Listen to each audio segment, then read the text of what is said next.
Hi, this is Eric Prystowsky for another segment of EP on EP, and I'm thrilled today to have a guy I've known for years and years and years, and I'm proud to say the new president coming in this year of the Heart Rhythm Society, Dr. Thomas Deering, for the 2018 meeting coming up. Welcome to the show, Tom. Eric, thank you. It's always a pleasure to talk with you. So I know you're not president yet, but I know you from so many years. I know you must have been thinking about what you want to do. So let's get some conversation going on kind of your aims. And one of the things I know just in talking to you in the past is you're really into is the concept of innovation. So what are your thoughts there as far as the society's role with all these new toys and innovations coming out?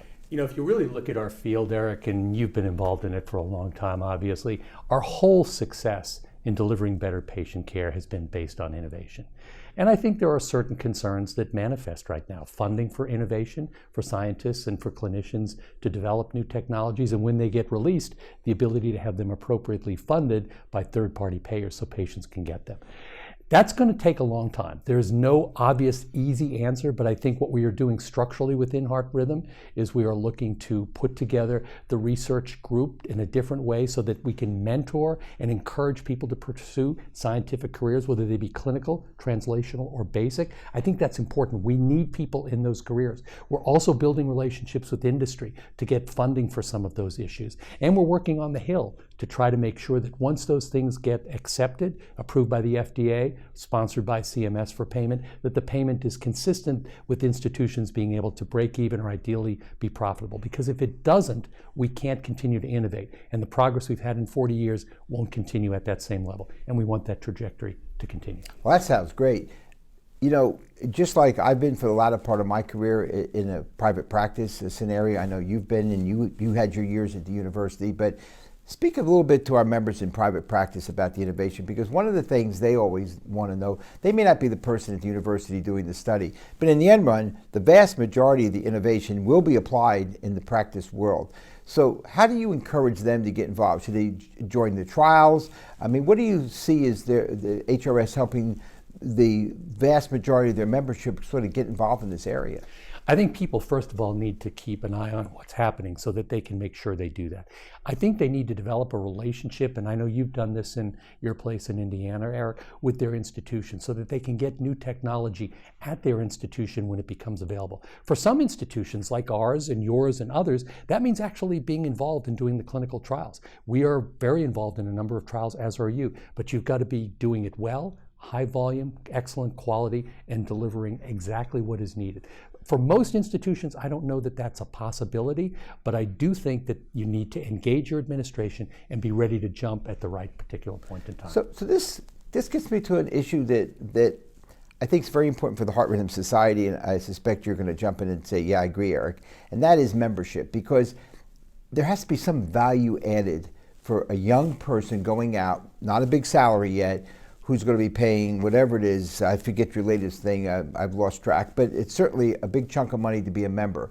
And if the only reason to be a member is to come to the yearly meeting, I don't think that's enough. So you're a clever guy. Are you thinking that maybe the Heart Rhythm Society's innovation area, it might help young people going out get hooked up with clinical trials like are ongoing at your institution? I think that's one thing that we can and we will work on, but that's a little longer play. I go back to the value equation. Value equals quality over cost. You know, and if we look at it, you know, you have to spend a certain sum of money to become a member. But look at what you do actually get from that membership. You get an opportunity to network with people. You get access to all the guidelines, to all the documents, to great educational formats, whether they be web-based or whether they be actually at the meeting. You get an opportunity to mentor. And that's one of the things that we want to do is create better engagement. Now, you've done this throughout your career, Eric. Engagement and mentoring go together. You know, you need someone who can help you and drive you along. So trying to take senior people in whatever field it might be, clinical work, doing certain procedures, doing research, and connecting them with junior people is part of what I think we need to do to create and develop engagement to foster innovation. And that's something that will be continuing work. That's perfect. Leads us to a favorite topic, I think, of yours. I know you're interested in this whole piece of education. So nothing engages people more than the education piece, in my personal opinion. And you know, I've been running a journal for years. I still turn the pages. I like the feel of it. I still read the newspaper. Yeah. But I get it that none of the young people care to do it. My kids are online all the time. My fellows, when I go down to the lab, are online. So people learn differently, right? So do you have some thoughts about how to get education out, not just to members, but around the world, different formats? Have you given that some thought?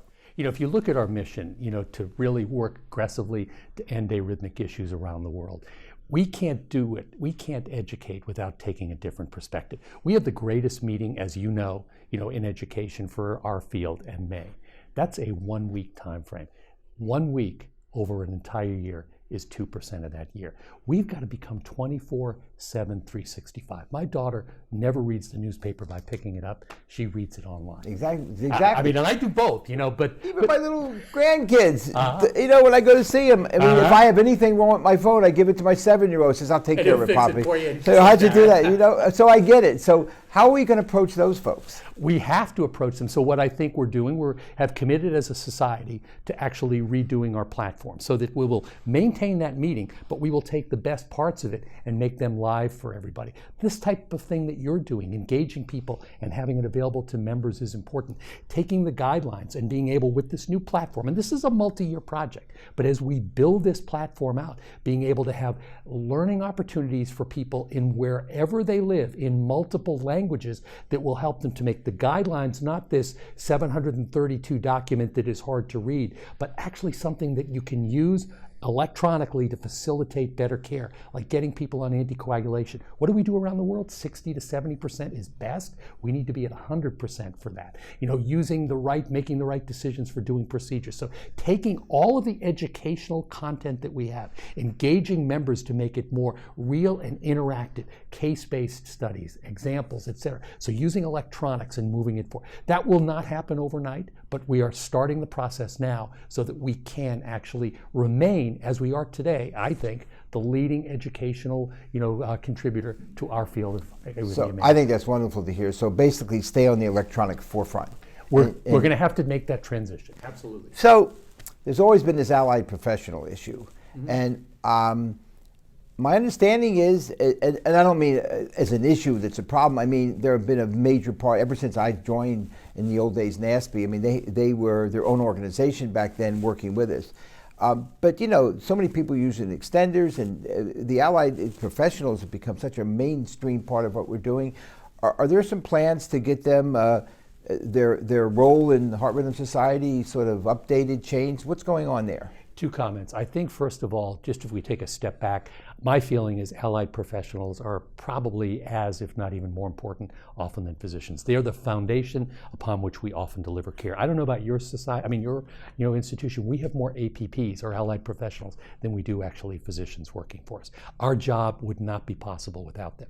So yes, we have them engaged in Heart Rhythm Society now, but we need to take the next step. We have formed an allied professional council so that they internally can figure out how to work with us on all of the important things we do, creating documents so that we can deliver better care, helping education at that level for caregivers, for patients, and for allies on the things that they do. And allies themselves fall into multiple different categories. Like we have ablationists and device guys and clinical trialists, etc. They have people who are technicians in the lab. They have people who are, device technicians. They have people who are more clinically oriented. They have people who, in some institutions, do procedures. So we want to have them figure out, how they can do that and bring it back to us. And I think this Allied Council is actually the mechanism by which we will see over the next few years that they will be able to come back and work with us. Just like we've brought in PACES, we've brought in the genetic counselors, we've brought in the basic scientists to our meeting to contribute as separate entities, but as a part of the whole. We want them to be a very important part of the whole, because together we are better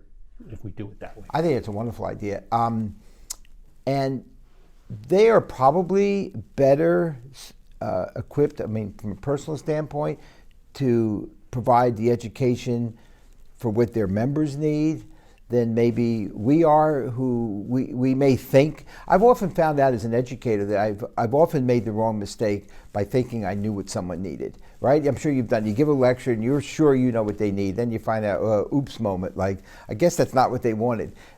So Is there a plan here also with their council that maybe they'll get a little, because you're expanding this whole education horizon.